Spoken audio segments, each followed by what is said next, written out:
उस सिख पागल के बाल बहुत ही लंबे और बिखरे हुए थे। चूंकि वो बहुत कम नहाया करता था, इसलिए दाढ़ी और सर के बाल आपस में जम गए थे, जिसके कारण उसकी शक्ल बहुत ही भयानक नजर आती थी। मगर आदमी बहुत शरीफ था। 15 बरसों में उसने कभी किसी से झगड़ा फसाद नहीं किया था। पागल खाने के जो पुराने कर्मचारी थे वो ये बात अच्छे से जानते थे कि टोबा टेक सिंह में उसकी कई जमीनें थी। अच्छा खाता पीता जमींदार था कि अचानक दिमाग उलट गया। उसके रिश्तेदार लोहे की मोटी मोटी जंजीरों में उसे बांध कर लाए और पागल खाने में दाखिल करा गए। महीने में एक बार मुलाकात के लिए ये लोग आते थे और उसकी खैरियत लेकर चले जाते थे। एक मुद्दत तक ये सिलसिला जारी रहा, पर जब पाकिस्तान हिंदुस्तान की गड़बड़ शुरू हुई तो उनका आना ही बंद हो गया। उसका नाम बिशन सिंह था, मगर उसे टोबा टेक सिंह कहते थे। उसको यह कतन मालूम नहीं होता था कि दिन कौन सा है, महीना कौन सा है या कितने साल बीत चुके हैं। लेकिन हर महीने जब उसके अजीज उससे मिलने के लिए आते थे तो उसे अपने आप पता चल जाता था। चुनांचे वो वहां लोगों से भी कह देता था कि उसकी मुलाकात आ रही है। उस दिन वो अच्छी तरह नहाता, बदन पर खूब साबुन घिसता और सर में तेल लगाकर कंघा करता। अपने कपड़े जो वो कभी इस्तेमाल नहीं करता था निकलवा के पहनता और यूं सच कर मिलने वालों के पास जाता। मगर जब वो उससे कुछ पूछते तो वो खामोश रहता। कभी कभार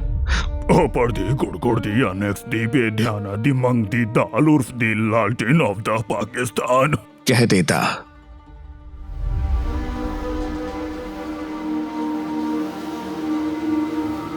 उसकी एक लड़की थी जो हर महीने एक उंगली बढ़ती बढ़ती 15 बरसों में जवान हो गई थी।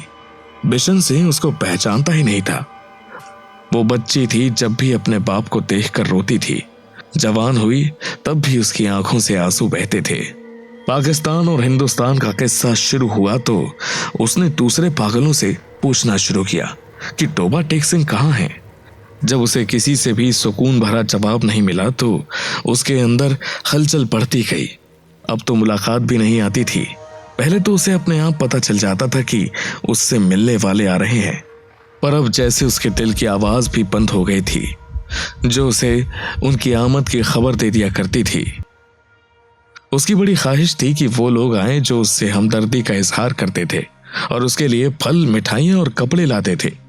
वो अगर उनसे पूछता कि टोबा टेक सिंह कहाँ है तो वो उसे यकीनन बता देते कि पाकिस्तान में है या हिंदुस्तान में, क्योंकि उसका ख्याल था कि वो टोबा टेक सिंह से ही आते हैं जहां उसकी जमीनें हैं।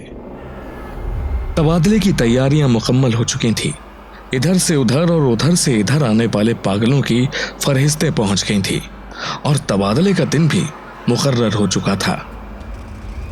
सख्त सर्दियां थीं जब लाहौर के पागल खाने से हिंदू सिख पागलों से भरी हुई लारियां पुलिस के मुहाफिज दस्ते के साथ रवाना हुई। कई अफसर भी उनके साथ रवाना हुए। वाघा के बॉर्डर पर दोनों तरफ के सुपरिटेंडेंट एक दूसरे से मिले और सारी कार्रवाई खत्म होने के बाद तबादला शुरू हो गया, जो रात भर जारी रहा। पागलों को लारियों से निकालना और उनको दूसरे अफसरों के हवाले करना बड़ा कठिन काम था। कई तो बाहर निकलते भी नहीं थे। जो निकलने पर रजामंद हुए थे उनको संभालना मुश्किल हो जाता था, क्योंकि इधर उधर भाग उठते थे। जो नंगे थे उनको कपड़े पहनाए जाते तो वो फाड़ कर अपने तन से जुदा कर देते। कोई गालियां बक रहा है, कोई गा रहा है, आपस में लड़ झगड़ रहे हैं, रो रहे हैं, बिलख रहे हैं, कान पड़ी आवाज सुनाई नहीं देती थी। पागल औरतों का शोर भी अलग था और सर्दी इतनी कड़ाके की थी कि दांत से दांत बज रहे थे। ज्यादातर पागल इस तबादले के हक में नहीं थे, इसलिए कि उनकी समझ में नहीं आता था कि उन्हें अपनी जगह से उखाड़कर यहां फेंका जा रहा है। वो चंद जो कुछ समझ सकते थे पाकिस्तान जिंदाबाद और पाकिस्तान मुर्दाबाद के नारे लगा रहे थे।